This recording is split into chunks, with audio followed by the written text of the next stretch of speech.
আমাদের ঈমান কিসে ভাঙে, আমি অনেকটা শিওর যে এখানে বেশিরভাগ মানুষ একটি কারণ বলতে পারবেন না। তার মানে ঈমান যে কখনো নষ্ট হয়ে যেতে পারে, ঈমান যে কখনো ভেঙে যেতে পারে, এই ধারণাই আমাদের নেই। বরং আমাদের দেশে বিভিন্ন নেতৃস্থানীয় ব্যক্তিবর্গ বিভিন্ন সময় এমনভাবে কথা বলেন যেন ঈমান হলো লোহার চাইতেও শক্তিশালী কোনো পদার্থ। কোনো আঘাতে, এমনকি শিরকের আয়োজনের সাথে মিশে একাকার হয়ে গেলেও নাকি তাদের ঈমানের কোনো ক্ষতি হয় না। যার কারণে ঈমান নবায়ন করার গুরুত্বটা আমরা বুঝি না। ঈমান কিভাবে নবায়ন করতে হয়, এর গুরুত্বটা কি আমরা জানি না। নবী করিম সাল্লাল্লাহু আলাইহি সাল্লাম সেই সময় যখন এই চ্যালেঞ্জগুলো ছিল না, তখন বলেছেন, জাদ্দিদু ঈমানাকুম, তোমাদের ঈমানকে তোমরা নবায়ন করো, ঈমানকে রিনিউ করো। কিলা কাইফা নুজাদ্দিদু ঈমানানা ইয়া রাসূলুল্লাহ, হে আল্লাহর রাসূল, আমরা কিভাবে আমাদের ঈমানকে নবায়ন করতে পারি? তিনি বলেছিলেন, আকসিরু মিন কওলি লা ইলাহা ইল্লাল্লাহ, তোমরা লা ইলাহা ইল্লাল্লাহ এই যে বাক্য, এর মর্ম উপলব্ধি করে এটাকে বারবার তোমরা এটাকে উচ্চারণ করো, এটাকে বারবার নিজের মধ্যে ধারণ করো। আমার ঈমানের মিটার নেমে গেল কিনা, আমি সন্দেহের চোরাবালিতে প্রবেশ করে যাচ্ছি কিনা, আমি সংশয়বাদের মধ্যে প্রবেশ করে যাচ্ছি কিনা, আমি ঈমান থেকে বিচ্যুত হয়ে যাচ্ছি কিনা।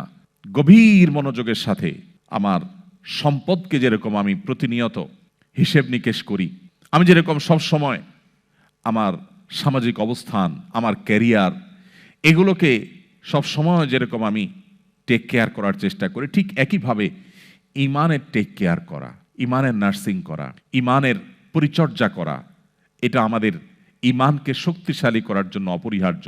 দুর্ভাগ্য, বেশিরভাগ মানুষই আমরা মুসলিম বাই চান্স হওয়ার কারণে, মুসলিম বাই চয়েস না হওয়ার কারণে আমাদের ঈমানকে নবায়ন করবার সুযোগ আমরা পাইনি। আমি আজকের এই চমৎকার আয়োজনে আমি আমার সকল ভাই বোনদেরকে উদাত্ত আহ্বান করতে চাই, আসুন শুধুমাত্র মাল্টিকালচারাল সোসাইটিতেই নয়, আপনি কোনো মুসলিম সোসাইটিতে বসবাস করলেও আপনাকে শক্তিশালী ঈমান ধারণ করতে হবে। কারণ আমরা সেই সময়ে পৌঁছে গেছি যেই সময় সম্পর্কে নবী করিম সাল্লাল্লাহু আলাইহি সাল্লাম ১৫০০ বছর আগে প্রায় আমাদেরকে সতর্ক করেছেন।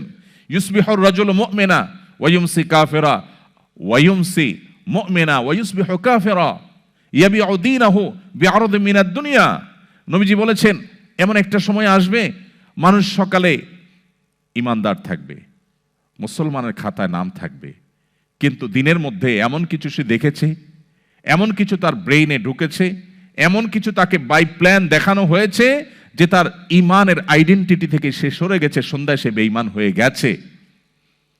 কেউ বিকেলে সন্ধ্যায় দিনের শেষ প্রহরে মুসলিম থাকলো, আবার রাত পোহাতে না পোহাতে সকালে হয়তো সে বেঈমান হয়ে গেছে। সামান্য একটু পার্থিব সুবিধা পাওয়ার জন্য, একটু ভালো থাকার জন্য, একটু ভালো দিনাতিপাত করার জন্য সে তার ঈমানকে বিক্রি করে দিয়েছে, সে তার আইডেন্টিটিকে রিস্কের মধ্যে ফেলে দিয়েছে। এরকম একটা সময় আসবে। নবীজি বলেছিলেন, বাদিরু বিল আমালি ফিতানা কাকিতা'আল লাইলিল মুজলিম, তোমরা সেই সময় আসার আগে নেক আমলের প্রতি ধাবিত হও, অগ্রসর হও, কম্পিটিশনে অবতীর্ণ হও। যখন ফিতনা পৃথিবীতে এমনভাবে ছেয়ে যাবে, অন্ধকার যেরকম রাত হলে গোটা পৃথিবীকে ছেয়ে ফেলে, যখন রাত হয়ে যায় তখন অন্ধকার ঘরের বাইরে থাকে বা ঘরের ভিতরে অন্ধকার থাকে আর বাহিরে আলো থাকে এমন নয়, ভেতরে বাহিরে প্রতিটা জায়গাকে অন্ধকার ছেয়ে ফেলে।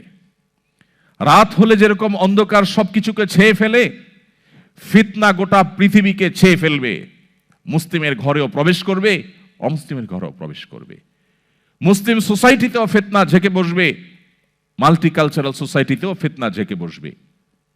বাসার অভ্যন্তরেও ফিতনা প্রবেশ করবে, শিক্ষা প্রতিষ্ঠানেও ফিতনা প্রবেশ করবে। ভাইরা আমার, নবীজি সাল্লাল্লাহু আলাইহি সাল্লাম আমাদের বড় আপন ছিলেন। যুগ যুগ আল্লাহ তাআলা পৃথিবীর শুরু থেকে আজও পর্যন্ত নবী রাসূলদেরকে পাঠিয়েছেন মানুষের হেদায়েতের জন্য, মানুষকে গুমরাহি থেকে রক্ষা করবার জন্য।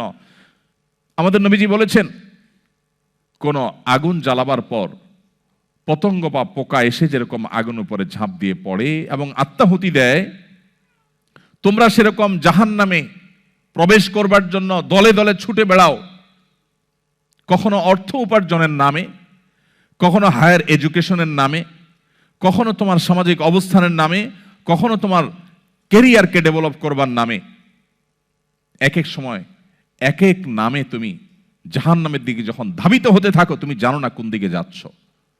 তুমি ছুটে চলেছ তোমার জাহান্নামমুখী সে যাত্রা এবং ছুটে চলাকে থামাবার জন্য। নবীজি বলেছেন, ওয়া আনা আখিযুন বিহুজুজিকুম মিনান নার, আমি তোমাদের কোমর ধরে ধরে টেনে টেনে জাহান্নাম থেকে বাঁচাবার চেষ্টা করি, এটা আমার দায়িত্ব। সেই নবীজি বলে গেছেন আমাদেরকে যে একটা সময় আসবে, ফিতনা আসমান থেকে অনবরত পতিত হবে। কাওয়াকাইল মাতর, বৃষ্টির ফোঁটা যেরকম অনবরত টপ টপ করে পড়তে থাকে, ফিতনা এরকম করে পড়তে থাকবে। ভাইরা আমার, আমরা সম্ভবত সেই সময়টা এখন পার করছি। চতুর্দিকে ফিতনার যে ভয়াবহ অন্ধকার, যে ফিতনা আমরা হারিয়ে যাচ্ছি, যে ফিতনায় আমাদের অস্তিত্ব বিলীন হওয়া উপক্রম, ঠিক এরকম সময়ে যদি আমরা ঈমানের উপর অটল থাকতে পারি, তার বৈশিষ্ট্যটা কি, তার লাভটা কি? সুবহানাল্লাহ।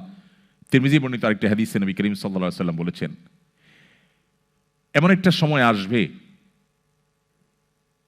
যখন ঈমানের উপরে অটল থাকাটা জ্বলন্ত জ্বলন্ত কয়লা,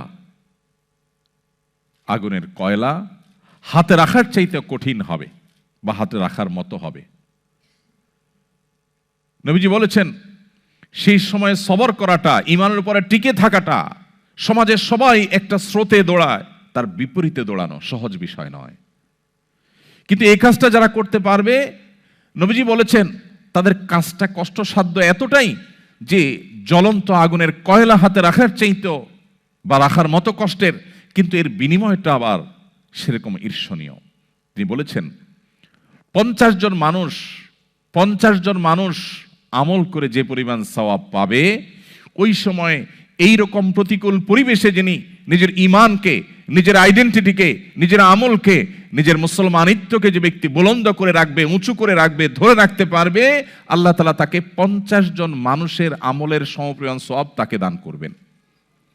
তিনি নামাজ পড়বেন 1 রাকাত, সওয়াব পাবেন 50 রাকাতের। তিনি রোজা রাখবেন একটা, সওয়াব পাবেন 50টার। তিনি হজ করবেন একটা, সওয়াব পাবেন 50টার। সাহাবীরা অবাক হয়ে গেলেন নবীজির এই কথা শুনে। তখন তো সেরকম কোনো পরিবেশ ছিল না, ঈমানের জন্য অনুকূল পরিবেশ ছিল মদিনাতে। নবী করিম সাল্লাল্লাহু আলাইহি ওয়াসাল্লামের এই কথা শুনে তারা জিজ্ঞাসা করলেন, হে আল্লাহর রাসূল, আপনি যে বলছেন তখনকার মানুষেরা প্রতিকূল পরিবেশে ঈমানের উপরে টিকে থাকতে পারলে একজনে 50 জনের সওয়াব পাবে, সেই 50 জন কি আমাদের 50 জন নাকি তাদের সময়ের 50 জন? নবীজি তখন বলেছেন, আরে না, তাদের সময়ের না, তোমাদের মতো 50 জনের সওয়াব তারা পাবে। আল্লাহু আকবার। সাহাবায়ে কেরামের যে মর্যাদা, সেটা নতুন করে বলার অপেক্ষা রাখে না। কিন্তু প্রতিকূল পরিবেশে নিজের ঈমানকে, মুসলিম আইডেন্টিটিকে যদি কেউ উঁচু করে সেটাকে নিরাপদ রাখতে পারে, তার আঁচলকে বাঁচাবার জন্য সে যদি সংগ্রাম করে টিকে থাকতে পারে, জ্বলন্ত কয়লা হাতে রাখার মতো এই কঠিন কাজটি যদি সে করতে পারে, নবীজি সাল্লাল্লাহু আলাইহি সাল্লামের হাদিসের এই ভবিষ্যৎবাণীর আলোকে এই সুসংবাদ সে পাবে। আল্লাহ তাআলা আমাদের সবাইকে শক্তিশালী ঈমানের অধিকারী হওয়ার মধ্য দিয়ে এই প্রতিকূল পরিবেশে আমাদের ঈমানকে, আমাদের আইডেন্টিটিকে, আমাদের